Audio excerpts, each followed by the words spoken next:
Assalamualaikum warahmatullahi wabarakatuh. Wassalam. Hari ini saya diundang di BK3S atau LKKS, Ya, Badan Koordinasi Kesejahteraan Sosial. Kesejahteraan Sosial. Di sini ada Pak Ketua Umumnya, Amin. namanya Pak Siap. Budi. Kita mau bincang-bincang sebentar masalah BK3S, apa yang dikerjakan di 2022 dan apa yang akan dikerjakan di 2023. Ini menarik nih, ya kan? Profilnya Pak Budi adalah pekerja sosial yang tangguh. Baik, nggak usah berlama-lama, kita tanya aja dengan Pak Budi. Selamat pagi, Pak. Selamat siang, Selamat selamat siang, pagi. Pak. Maaf, Ya, Pak. siap. Assalamualaikum warahmatullahi wabarakatuh. Waalaikumsalam. Pak, bisa diceritakan sebentar, Pak, masalah BK3S itu perannya apa tuh, Pak? Di tiap provinsi ini, terutama di Provinsi Jakarta. Baik, terima kasih Pak Sutot. Bicara tentang BK3S adalah merupakan badan kegiatan kesejahteraan sosial di mana badan ini dibentuk oleh tokoh-tokoh sekaliber Ibu Nasution, ya, istrinya Jenderal Besar Abdul Haris Nasution. Itu tahun 1966. Nah, posisi BK3S ini seiring waktu sudah cukup lama, dari tahun 6 sampai sekarang berjalan dengan banyak variasi, banyak tantangan, banyak variabel yang melatar belakangi terhadap perjalanan dan proses panjang dari BK3S. Nah, bergerak di tataran reformasi tahun 1989 atau 98, posisi itu BK3S mandiri. Dulu kita pernah punya booming yang bagus ketika daya dukung pemerintah dan juga di daya dukung Pemda sangat kuat sehingga kita menjadi primadona.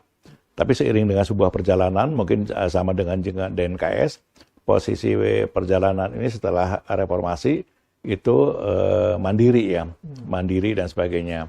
Nah, ini seiring dengan sebuah perjalanan dengan keluarnya Undang-Undang Nomor 11 ya tahun 2009 tentang LKKS. BK3S seyogyanya menyesuaikan nama LKKS, tapi kami tetap bergerak di tataran nomenklatur BK3S, tetap tidak mengikuti posisi undang-undang karena faktor sejarah.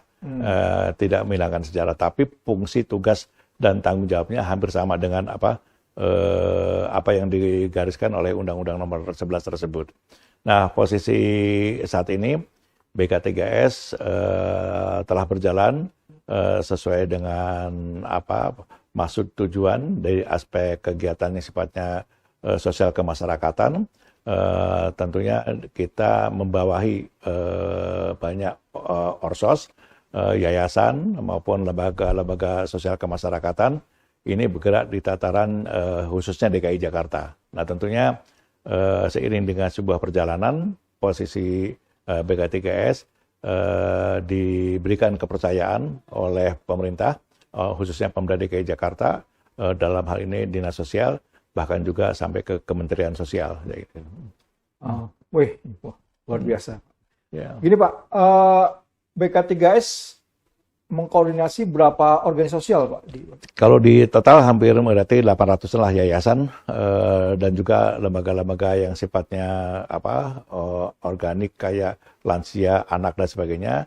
Itu ada forum-forum kita menggunakan jaringan. Tapi kalau di aspek yayasan itu hampir mendekati 800 sampai 900-an. Wah, luar biasa, Pak. Ya.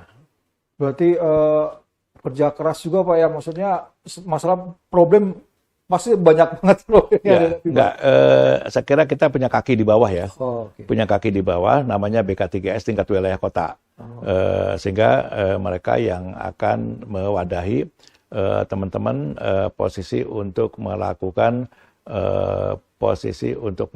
pembinaan dan juga menggunakan keterampilan dalam aspek kapasitas organisasi maupun dalam aspek peningkatan kualitas SDM di yayasan tersebut. Nah, tentunya yayasan tersebut kan punya keinginan untuk mendapatkan bantuan donatur dan sebagainya. di salah satu item persyaratan donatur itu diwajibkan untuk memiliki daftar organisasi. Nah, daftar organisasi itulah kita yang akan memfasilitasi. Yang endorse lah Pak gitu Ya, betul, mengendorse. Nah Pak, dalam perjalanan ini Pak di 2022 nih kegiatan apa nih yang sudah terlaksana nih Pak? Ya, kalau dilihat dari aspek fungsi tugas daripada BK3S, tentunya ada sebuah dimensi. Pertama sekali aspek kelembagaan. Kelembagaan itu adalah kita di aspek orsos yang harus dibimbing, dibina, dan diarahkan dalam rangka upaya peningkatan kapasitas organisasi. Keduanya dalam aspek yang sifatnya jaringan kemitraan, di sini peningkatan ekonomi dan sebagainya. Ketiganya dalam aspek diklat, pendidikan dan latihan bagi pengurus yayasan atau orsos, atau juga masalah relawan sosial. Dan keempatnya dalam aspek jaringan kemitraan dengan namanya badan-badan usaha. Nah Pak, ini kan dengar-dengar Pak, tahun 2023 mendatang nih kan kita akan mengalami krisis ya Pak, dunia dan Indonesia, internasional Indonesia. Nah, apa nih Pak, kira-kira kiat-kiat apa nih Pak untuk sosialnya, dari segi aspek sosialnya yang kira-kira di BK3S bisa mengambil perannya nih Pak? Nah, kalau dilihat dari situasi dan kondisi ya, baik aspek tahun depan itu bisa dikatakan kita punya keprihatinan sangat tinggi ya. Pertama sekali mungkin dari aspek sosial politik ya, tahun politik. Keduanya dalam posisi ketika kita di warning oleh Presiden dalam posisi untuk menjaga sebuah situasi dan kondisi adanya resesi ya, resesi ekonomi, sehingga sedikit banyak akan mempengaruhi laju pertumbuhan ekonomi dan sebagainya. Ketiganya pasti kita juga menyadari bahwa posisi situasi dan kondisi global yang sedikit banyak perang dagang Amerika dan Cina dan sebagainya itu sedikit mewarnai.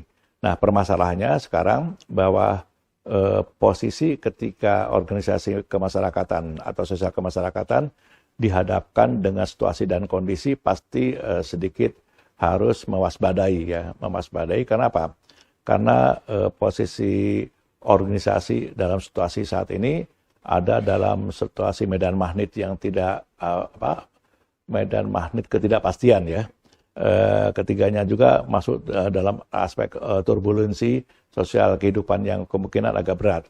Nah, tentunya BK3S mencoba untuk meningkatkan kewaspadaan dalam aspek namanya ketahanan ya, ketahanan dari aspek kelembagaan yang bersangkutan harus memiliki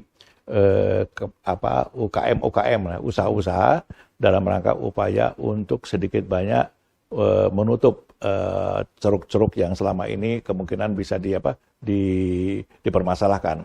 Nah, tentunya banyak sekali kita menggunakan pendekatan yang sifatnya usaha-usaha, baik usaha-usaha rumah tangga maupun home industry yang selama ini kita bisa memasarkan dengan cara online atau kita pasarkan dengan cara yang sifatnya kemitraan. Nah, ini adalah kita coba, walaupun kita menyadari bahwa kemungkinan hal tersebut pasti berdampak terhadap tingkat dan tingkat daya beli daripada masyarakat.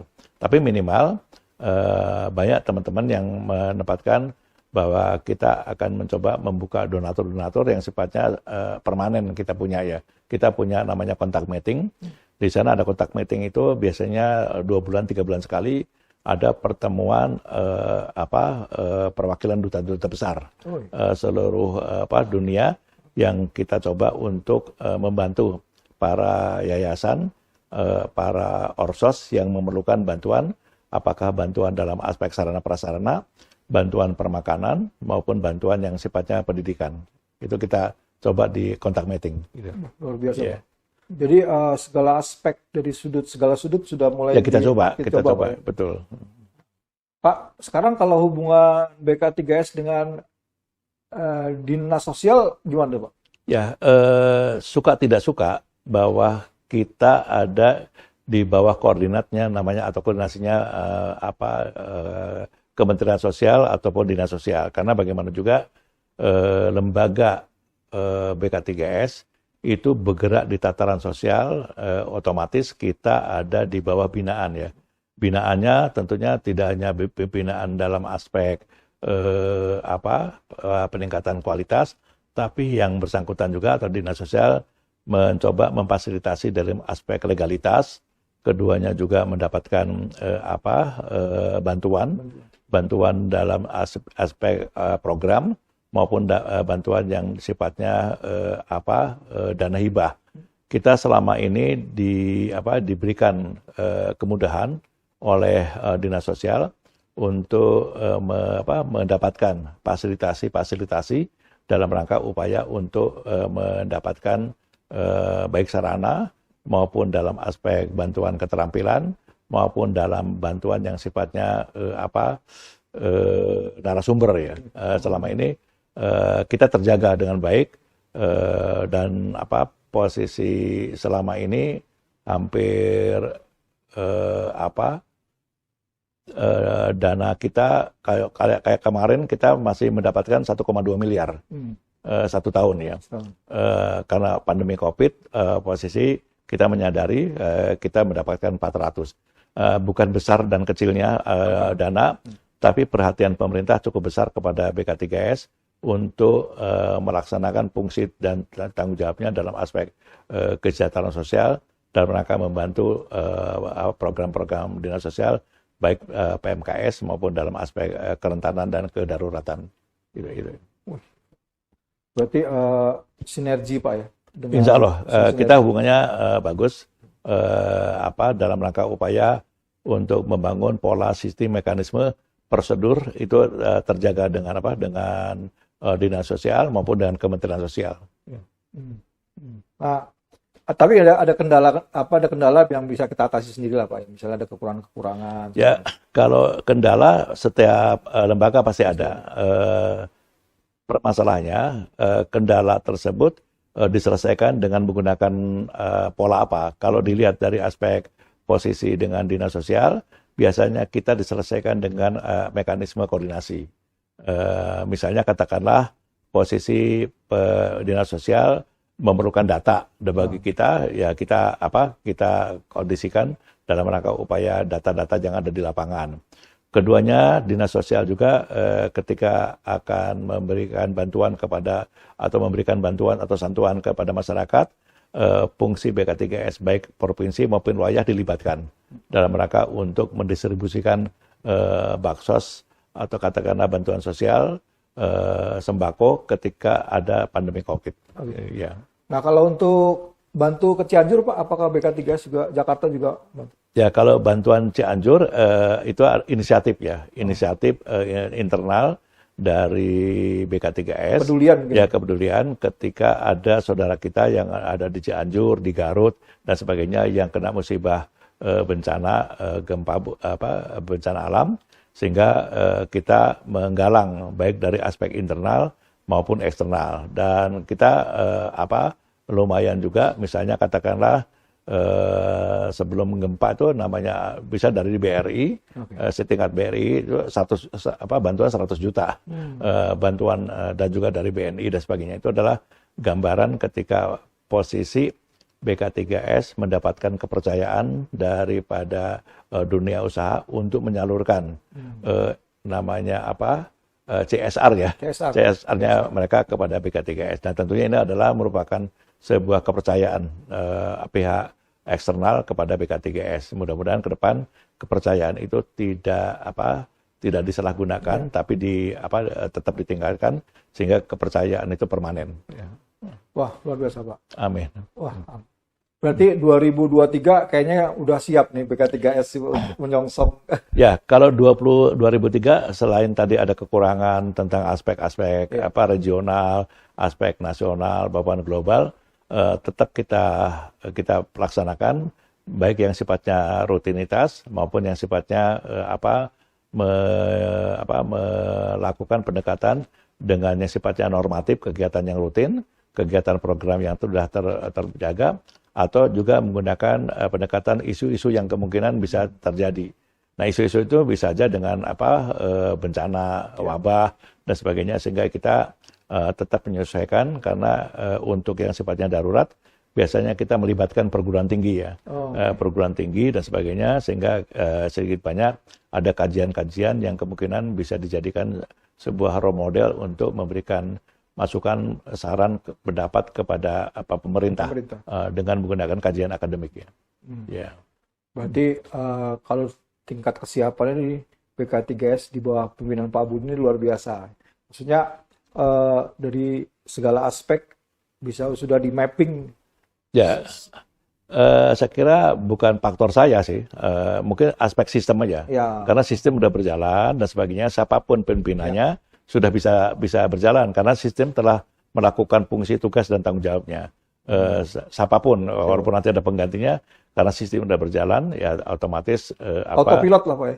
Ya, autopilot itu udah jalan. Karena sistem udah berjalan, terus keduanya programnya juga tetap di aspek sosial, ya terus keduanya sasaran di manage, donatur dipelihara dan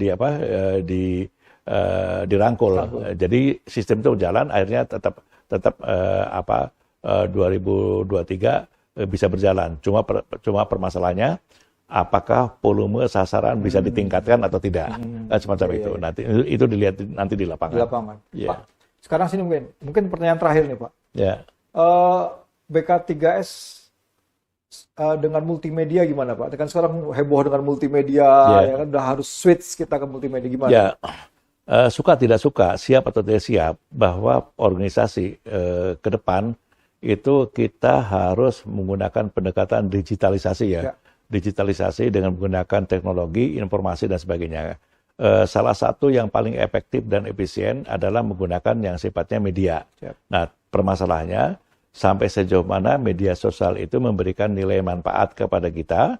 Kedua, sampai sejauh mana media sosial itu bisa membangun aspek kapasitas organisasi kita. Nah, syarat-syarat tertentu pasti ada. Pertama, temanya menarik. Keduanya memang dibutuhkan oleh masyarakat banyak. Ketiganya bisa menyentuh hati masyarakat. Nah, kalau tiga-tiganya bisa dikondisikan, bukan tidak mungkin media sosial itu akan menjadi pilihan untuk melaksanakan fungsi layanan sosial ke depan. Saya kira itu ya. Ya, jadi informatif ya, Pak. Sangat dibutuhkan ya. Mungkin ada terakhir Pak, yang kira-kira apa yang saya kira kami berterima kasih. Inilah bagian daripada DNKS ya. DNKS membangun komunikasi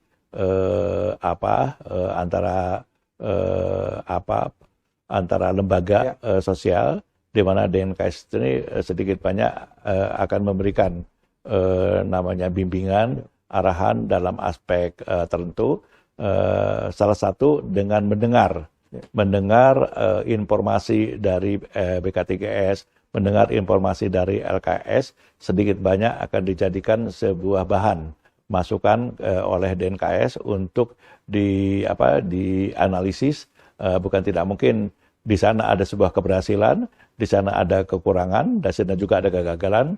Ke depan DNKS bisa memberikan namanya solusi kepada teman-teman yang kemungkinan tidak terjangkau oleh aspek yang sifatnya non digital ya. Tapi kalau sekarang digunakan digital, sedikit banyak Ketua Umum DNKS bisa mempelajari secara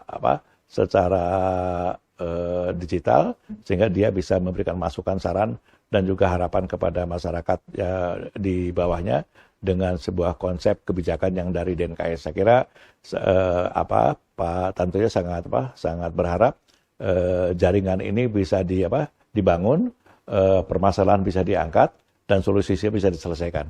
Saya kira.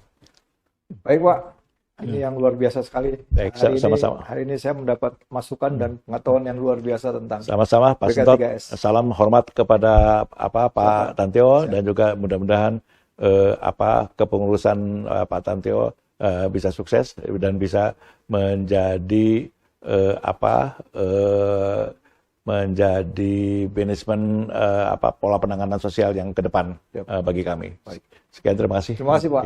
Baik, para pemirsa sekalian, demikianlah bincang-bincang saya dengan Pak Budi, Ketua BK3S Provinsi DKI Jakarta. Akhir kata, saya ucapkan Assalamualaikum warahmatullahi wabarakatuh. Waalaikumsalam warahmatullahi wabarakatuh.